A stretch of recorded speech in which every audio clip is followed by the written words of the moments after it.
Hey guys, welcome back to Minecraft 1.21. And in this episode, I did promise you that we would start building our trading hall, and that's exactly what we've done. There it is. So, I know a little gothic. I get ya. I will be replacing some of the cobblestone deep slate with other versions of deep slate just to give it some depth and kind of offset the monotony of just all the plain cobbled deep slate. So but I've got details I still need to work out. The other thing, and I'll take you on a tour inside, but the other thing I want to talk to you about is the roof. So you guys know from watching my builds over and over again, I think I typically make what they would call an A-frame roof, I guess. I'm not really sure the technical words. So, but this time I'm actually been inspired by some Japanese designs. So I've kind of gotten hooked on the 2024 version of Shogun. I've been binging that, and some of the structures there are just really inspiring and beautiful. So I am probably going to take that Japanese inspiration from some of those buildings that you see. If you've ever watched it, and they'll show it's 1600s, so it's 17th century feudal Japan, and it's based in the year 1600. And if you look when they show, and I'm sure this is CGI, but I don't care. It's so beautiful nonetheless. But if they pan out on the city of Osaka and you can see some of the roofs, I did take some inspiration from some of the designs I saw in those shots. So let me go ahead, and I still have to finish up the roof. It took me a bit to try to figure out the corner and the angles, but once I got the corner figured out, I think it's going to be fine. I think I can get the rest of the roof, the gist of the roof, so I'll do that.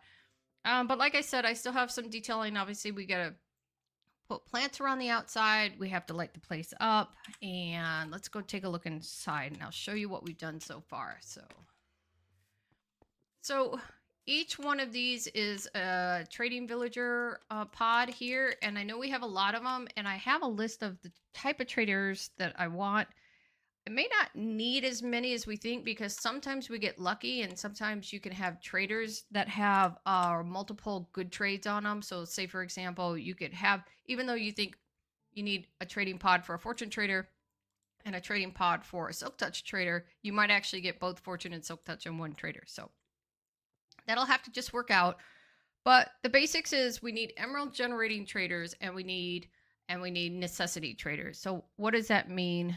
Well, the emerald generating traders would be things like fletchers that trade sticks and farmers that trade produce. Those are really great emerald generating villagers. But then we need necessity villagers such as toolsmiths, uh, armorers. Mages are good for both. Mages, I think, can give you they're not as good emerald generators, but they can also give you all kinds of really good stuff like redstone and lapis. But yeah, but the traders can be combo. So say, for example, fletchers can be both, because not only will fletchers give you a good source of emeralds through trading sticks, but they can also give you arrows, which is what we need, and they can also give you enchanted bows and stuff. So this is the design. We've got trading halls all the way around. And the idea of the second floor is going to be where the beds go. So if you come up here, this is where the beds will go. So the beds will go all around the inside of the trading hall. And I might expand this a little, maybe put some bookshelves in. It just depends on how inspired I get once everything's in place. The other thing too is, once this is finished, we'll put carpeting, and I'll probably put, I'm thinking, a white carpet with a black carpet pattern in here to maybe make it look like marble flooring. And the light carpeting can help offset how dark the whole theme is. So dark wood, dark stone, maybe a light floor just to offset that darkness. And then we have to light the place up. We have to do some detailing, and that's it. So the other thing is also too, I did find another bee. So you did see some video at the beginning, and we did find another bee hive. So that's good. So I do have more bees. And then I ran into a mushroom biome, and so we do have a shroom cow. I actually have to go back and pick up another shroom cow, but that was kind of a pain because it's kind of far away, but not impossible. but just not on my list of things to do today. So let's go ahead and let's finish up this trading hall. And then I have another project. So our friend HBFO, my bad. We actually, him and I both discovered zombie spawners that apparently were less than 16 blocks away from each other. So we found double spawners, believe it or not. And that was lucky because he found one and I found the other. And we communicated and we ended up realizing that we found a double zombie spawner. So what he's going to do is he's actually going to transport zombies. So we'll get those zombies villagers from the zombie spawner and we'll cure them. We'll get their lock in their trades. We'll transport them to the trading hall, or not necessarily in that order, but that's what that nether portal is. So that's how we're going to do that. So he, once we get this place spawn proof, he's ready to start moving villagers in. So that would be the next step.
All right, let me catch you up on what we've done so far. So you can actually see I have completed the main structure, the outside. I still need to do some detailing, but we can do that.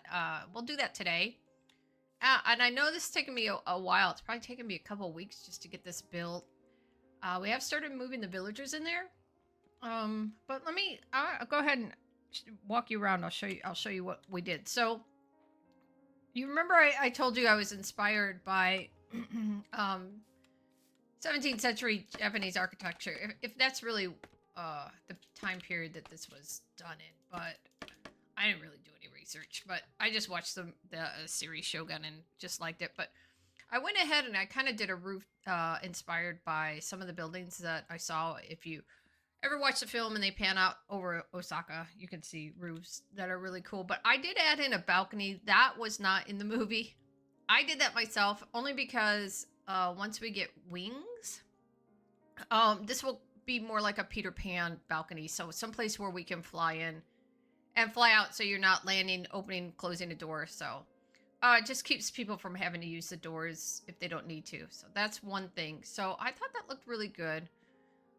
I still need to do some detailing. I started laying down pumpkin lights. I need to put in more, but I have mossy carpet I'm going to put around here as long with some landscaping details. I'll do that too, but I want to show you the other side of the roof so you can see what, had I not put that Peter Pan balcony in there, the roof line would have looked more like, and I hope I can get high enough. I'm pretty sure I can get high enough to show you what the roof, oh, I don't even need to climb up there. So that's what the roof line would have looked like. So a little different than, you know, what you guys normally see me do, which is, like I said, that typical A-frame structure. So I don't know, I thought it was pretty cool because it adds a bit of dimension to it. So back and the front are pretty similar. I still have to finish putting hanging the lights around the outside. just to brighten everything out. Put the pumpkin lights in, lay down the mossy carpet, and do some landscaping. Oh, and replace some of these bricks with different textures just to kind of uh, break up the monotony of the deep slate cobblestone. We'll go inside here real quick. I can't remember how much of this I showed you, but so this is the main structure. I did move the enchanting table here, so that's a lot more convenient. We did start putting in zombified villagers. So we already have, this is really cool, but we already have a full set of armorers. They give you a full set of diamond armor, so no more mining for diamonds for armor. Thank you. These two guys give you a full set of tools. So not only do we get the axe and the pickaxe and the hoe. I know the hoe's not enchanted, but I'm not too worried about that because I put the enchanting table here, so it's easy to enchant the hoe. And then on this guy, we get the shovel. So nice. We have all the tools, all the diamond tools, and then of course one armorer. We only needed one because he'll give us the sword as the master trade. So got him. I know he gives you smite too, which is not the greatest, but like I said again, they'll be you know, the enchanting table's right here, so you can always strip off the enchantment and re-enchant. One thing that the other HBFO helped with is he moved, the armorers were his originally from the zombie spawner, and then he ended up moving in a few of his own librarians that he started on, and he got mending for 1. And so he got some really good looting for 9, looting 3 for 9. He got efficiency 4 for 5. I think that guy's right here. And efficiency 4. Yep. And oh, what are you? You were unbreaking 3. So that's awesome. So now we can get the rest of the guys. My idea is along this wall here, fill these in with additional librarians. And then along this wall here, I'll continue with the other tradesmen. So I still want to do masons, weavers, butchers, and the fish guys. I don't know what their name is, what that trade is called. Fishermen, maybe? Yeah, fishermen. And fishermen, just, you know, just as a source of emeralds. And then we'll do the librarian. We'll continue with librarians on this side. But what we did up here, I don't know if I showed you this, but the second floor is where all the beds are. So beds will go along that side. All along the outside here. So that's basically the second floor is just going to be the beds. There's nothing special about that. And then I will take you up to the top and I'll show you that Peter Pan. And then you notice that I have started laying down carpet. So I'm going to lay down carpet once everybody's in, because we still have to put down railing to get folks into their little trading pods. So once we're done with that, I'll lay down carpet just to keep, really what I want to do is keep mobs from spawning, but mostly I want to keep the iron golems from spawning too. Well, not mostly. Mostly I definitely want to keep zombies and creepers out. But I don't want iron golems spawning in. I'm going to lay down, like I said, the mossy carpet on the outside to try and keep iron golems from spawning outside too. But if they do, I'm not going to be worried about it. Just an extra layer of protection, that's all. So I have just kind of this cute little design so far, which is just white carpet outlined with this black line. And then upstairs and up in the Peter Pan area, the Peter Pan balcony, which we'll go to next, I'm going to put red. I'll just make up some red carpet and lay that down. And I'll lay the red carpeting down here on the bed floor just to make sure we don't get iron golems spawning. So this is the Peter Pan balcony. Nothing special. I love the wood. I love using the the mangrove. I think it looks really cool. So yeah, that's pretty much it. Lift up this bed real quick. There we go. So yeah, that's pretty much it. So now what we have to do, let's go ahead and put in a few more villagers. I've been doing the villagers a little at a time because it really is it's a pretty long process, and I haven't even gotten to the librarians where we have to set and place the that pedestal, the lectern, right? I don't know how many times until we can get the trades that we want. So I haven't even started that. So I've been trying to do a few at a time just so I don't get overwhelmed with it. And then we have to landscape the outside of the building. And I've got some ideas. And so let's get started.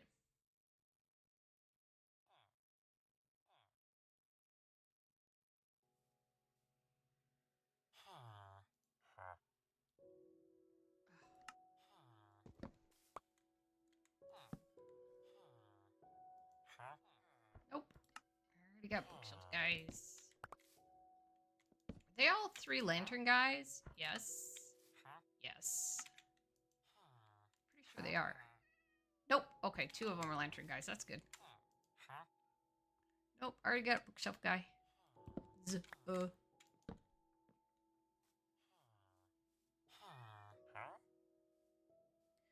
Density. I'm going to say no to that one. Not just yet. But we got to keep that in mind that we are going to need mace guys. Back.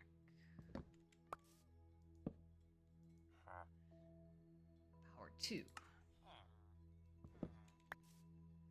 Regretting not locking in that silk touch guy, but oh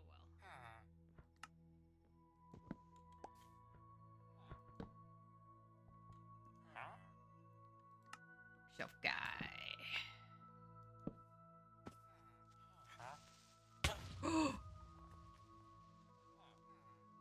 Are you kidding me?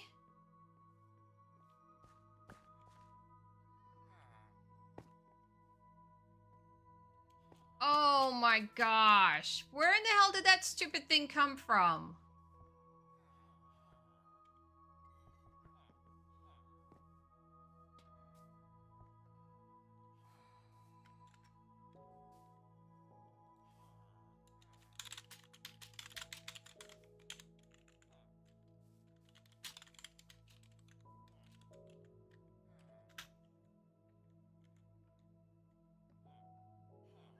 You've got to be kidding me.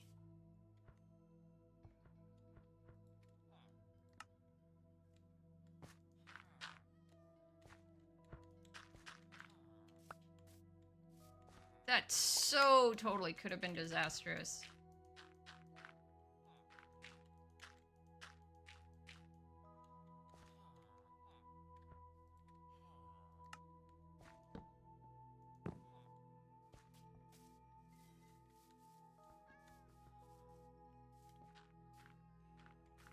Oh, thank you, HP.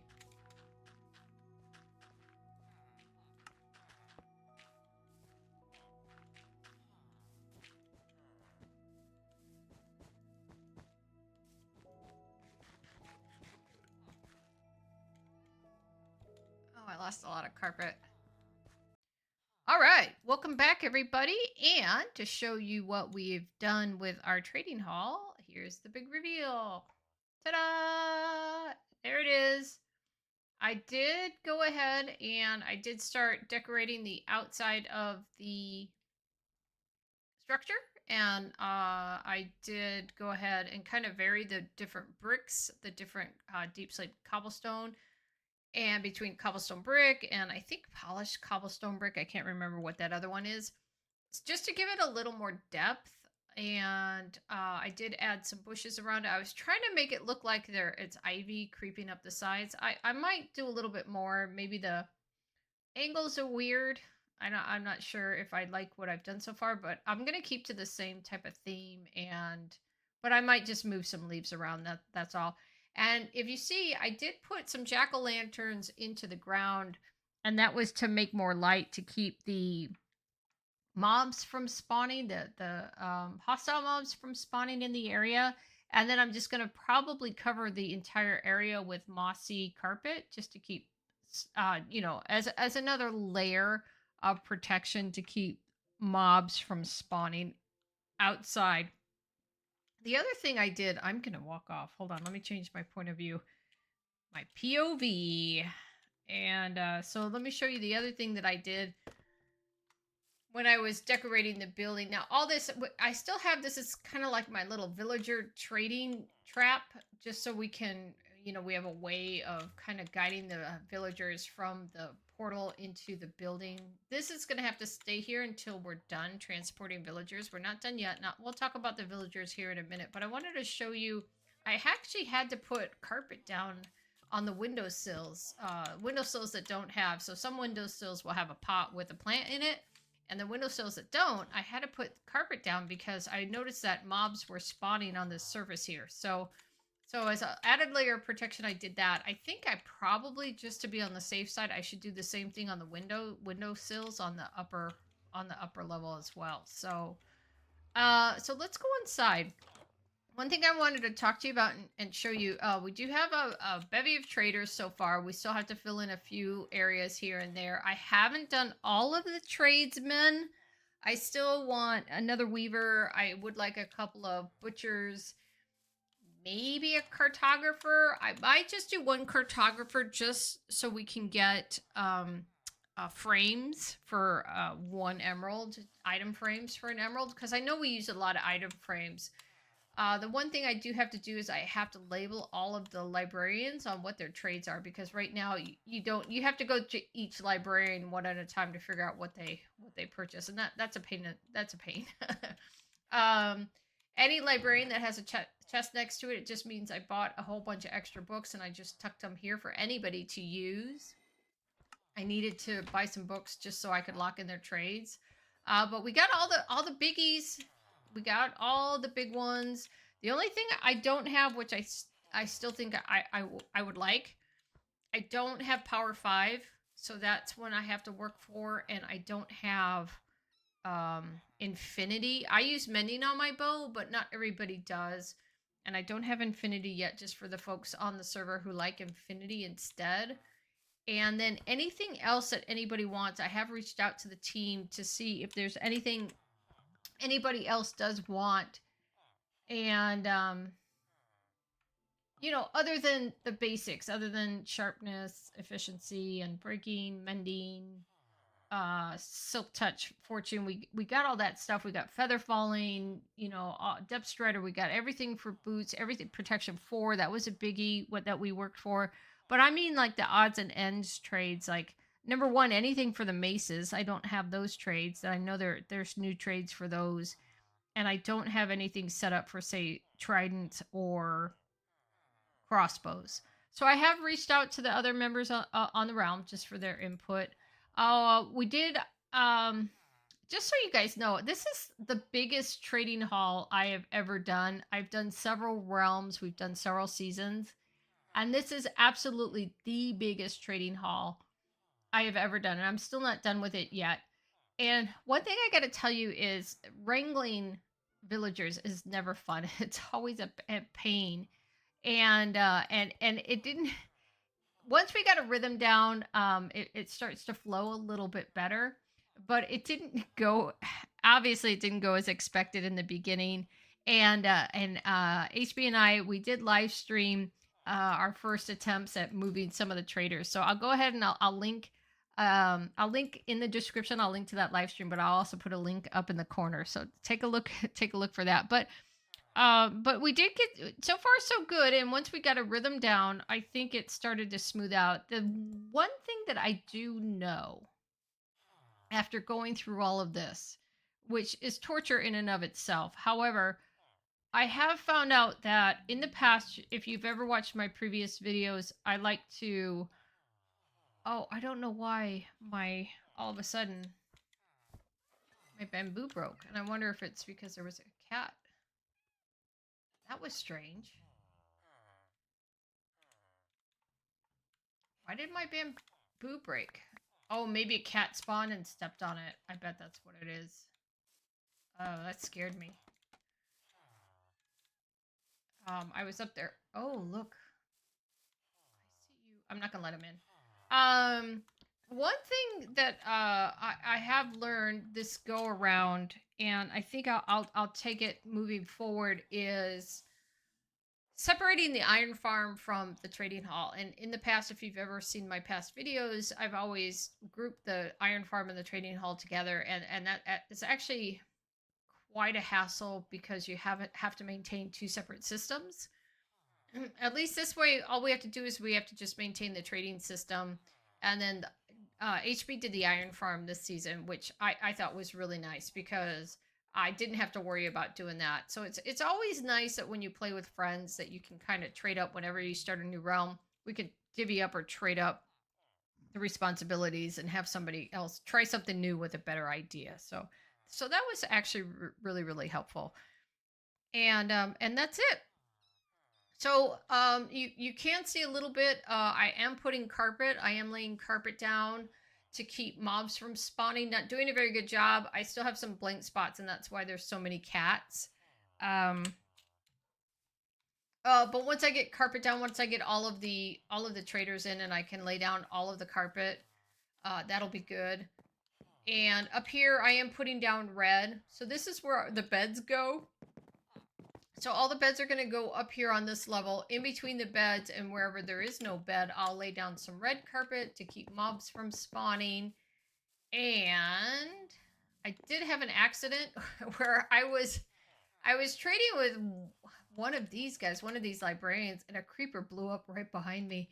And HB was here and he saw the whole thing. And so he kind of told me that the creeper spawned up here and then walked down the stairs and blew up behind me. So that's why I then all of a sudden I went to go lay down carpet as quick as I can. So lay down some more carpet. I do, if you noticed, some astute viewers might notice that my stairs are messed up, and that's because the creeper blew up like right here and he took a part of the stairs away. So I have to fix that, which is not going to be a big deal.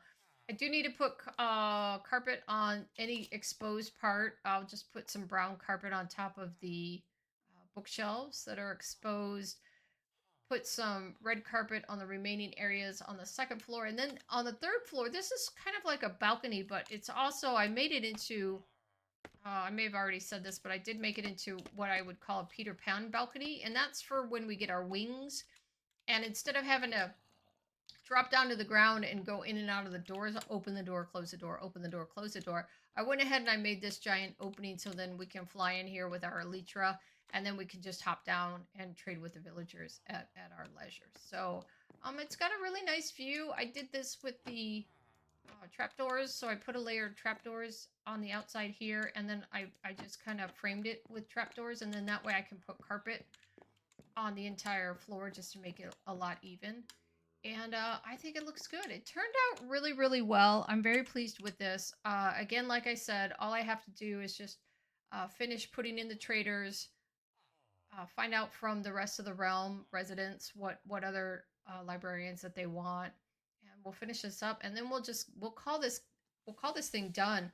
I will continue to work on putting more mossy carpet down around the outside, just so we can keep the mob spawning down to a minimum. And that's it. So I think this was a good one. I really enjoyed making this. Other than the villager wrangling, which is always, it's hard in the beginning, but once you get a routine down, then maybe okay. Maybe it might be slightly fun. So anyway, I hope you enjoy this video. Don't forget to like and subscribe, and we'll see you in the next one. Take care.